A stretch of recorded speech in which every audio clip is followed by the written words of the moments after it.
The APS PMT Mantis, most likely named after the Chinese martial arts, the Northern Praying Mantis, involving a very aggressive fighting style, seems to have been APS's main focus, as this pistol does have a rather aggressive look. The grip and trigger guard of the polymer frame was machine stippled, which adds, well, grip. The extended slide lock and magazine release, the additional magwell and the serrations along the metal slide all contribute to quicker and more effective reloads. A flashlight or laser can be applied to the bottom rail for a more tactical look, and a red dot can easily fit the top rail, which also acts as a rear sight to the fiber front if you opt for a race build. The gold and black combo is something we've seen in many replicas of late, but I'm not a big fan of this particular look. For me, it looks complicated. It seems like APS are trying to cover every basis. So is it too much? Is it too showy? And more importantly, does it perform?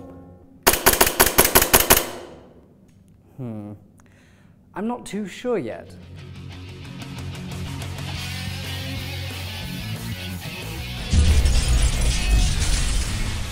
The APS Mantis does come with a 23-round magazine that you fill with green gas, though it does feel rather weak. I think this is because of the stiffer recoil spring, which if you rack back and let go continuously, which we all know is an addiction to some, it does feel rather good.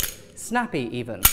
Which is why I am glad that APS are releasing a CO2 version of the 23-round magazine. Unfortunately, you're going to have to buy these separately, but if you use them instead,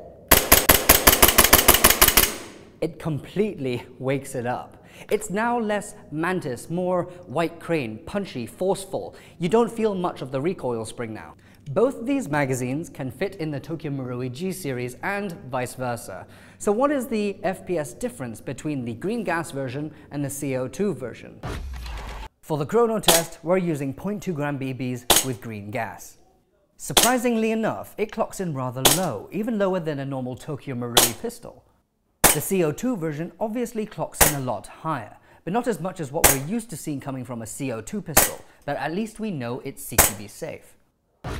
Now I do like the machine stippling on the grip and that cutout right underneath the trigger guard.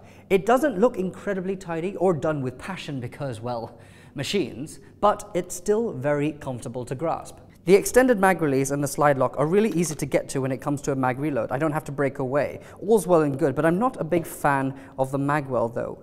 It's a little shaky, which is fine, but it's still irritating. I want it securely fastened, not loose like a dead arm, though you can tighten the screw at the back, but in doing so, you'll spend a lot of effort trying to get the magazine out, as if you're just about to get arrested for inappropriate public display. What I do like is the fact that you can short stroke the trigger, but what irks me is that massive gap right behind the trigger, which renders the trigger safety completely useless. It's like a seatbelt without a buckle, but when you do eventually pull it back,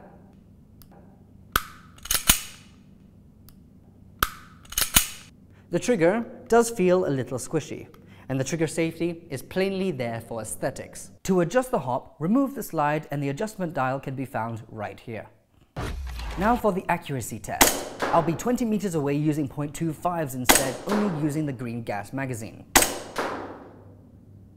Judging by the results, the grouping is just over 3 inches, which is not so bad for a stock pistol.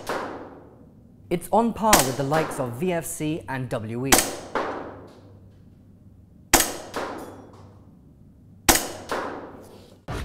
So is the APS PMT Mantis too much? I'm not sure, but what category does it fall in?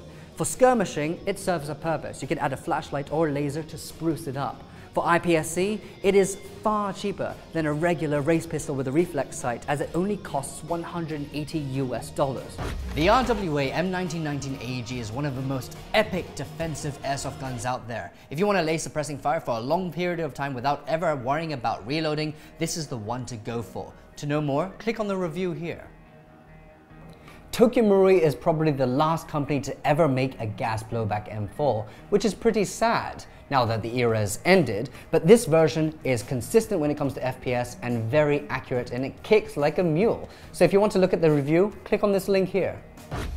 Can it be used for both? Yes, but would I? No. For me, this is not my cup of tea. I already have a high kappa, and I've already done a lot of modding to it to get it to where it is now. But this one is already there, and for its price point, it is a great beginner's race and or skirmishing pistol. So for this cool product and many more, go to our website at www.redwolfairsoft.com and see you guys on the next episode of RedWolf TV. Pornstash out.